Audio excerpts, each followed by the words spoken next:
प्रिय साथियों, आत्मज्ञान की ओर बिंदु पर छोटा सा प्रयास मौखिक रूप में आपको समर्पित है। अगर इसे सुनकर विचार कर कुछ लाभ हो सके तो इसकी कुछ सार्थकता समझूंगा। आमुख।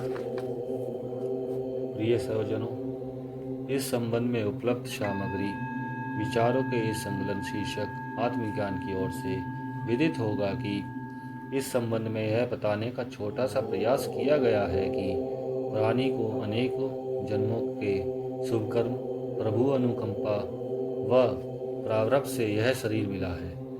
उसे अहंकार, वासनाओं, इंद्रियों, मन के वशीभूत हो केवल आसक्ति भाव में न खोए। यह दृश्य भौतिक जगत नश्वर, केवल आत्मा चेतना ही नित्य शाश्वत है। यह जीवन हमारा कर्म क्षेत्र है। इसमें नित्य कर्म, संस्कार युक्त, धर्म युक्त व लोकहित कर्म इस संसार में रहते हुए सच्चे जीवन पथ पर चलने का प्रयास करें। ईश्वर की अनेकों शक्तियों में से दो शक्तियां प्रमुख बताई गई हैं, पाराशक्ति व अपाराशक्ति।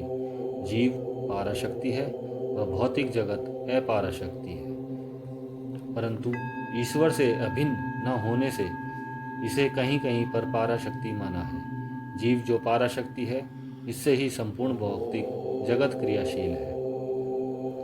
जीव को ईश्वर का अंश माना गया है, जिससे उसका मूल स्वरूप सच्चिदानंद है। हमारी संस्कृति अनुसार जीव की 84 लाख योनियां बताई गई हैं। इसमें सबसे श्रेष्ठ मनुष्य योनि मानी गई है। जीव की उत्पत्ति चेतना व प्राकृतिक दोनों के संयोग से हुई है। इसमें शरीर स्थूल व सूक्ष्म प्राकृतिक का अंश है, जो जड़ है, और चेतन अंश आत्मा है। जीव जब अपने चेतन अंश का देह रूपी जड़ से तादात्म्य स्थापित कर लेती है तो उसके चेतन के साथ जड़ की प्राधान्यता हो जाती है, जिसमें वो जड़ पदार्थों को अहंकार, इंद्रियों के वशीभूत हो पकड़ने का प्रयास करता है। धीरे धीरे अहम इंद्रियों, वासनाओं के कारण माया जाल रूपी इस अनित्य संसार में देहाभिमान में वह अनित्य के नित्य समझ फंसता चला जाता है।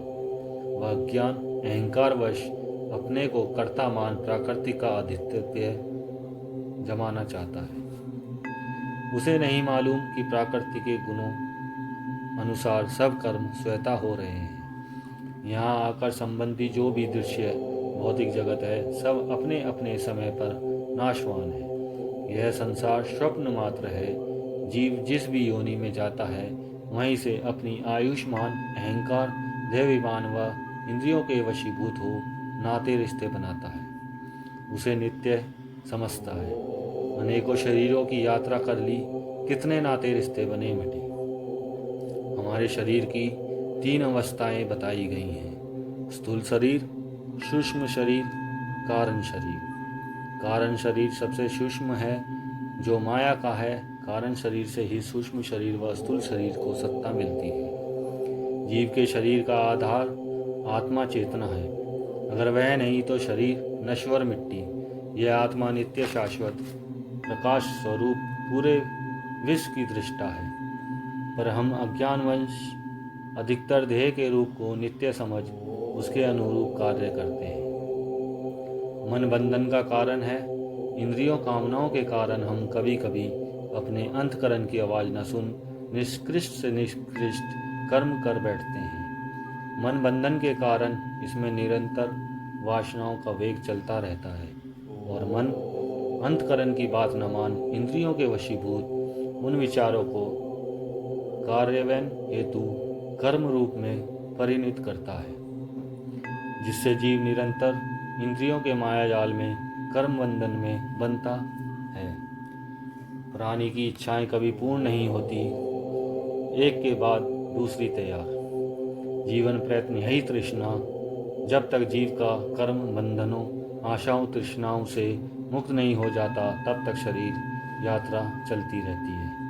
अतः जीव प्राणी के हित में है कि वह केवल इंद्रियों, वासनाओं, स्वार्थ, अहंकार आदि के वशीभूत हो कर्म न करे, ताकि कर्म बंधन में न बंधे। वरन नित्य संस्कार युक्त धर्मानुकूल लोकहित कर्म व कर्म का परिणाम विचार कर कर्म करे। जहाँ तक हो निष्कर्म कर्म करे ताकि जीवन के मूल उद्देश्य को प्राप्त कर जीवन यात्रा पूर्ण हो सके। धन्यवाद दोस्तों।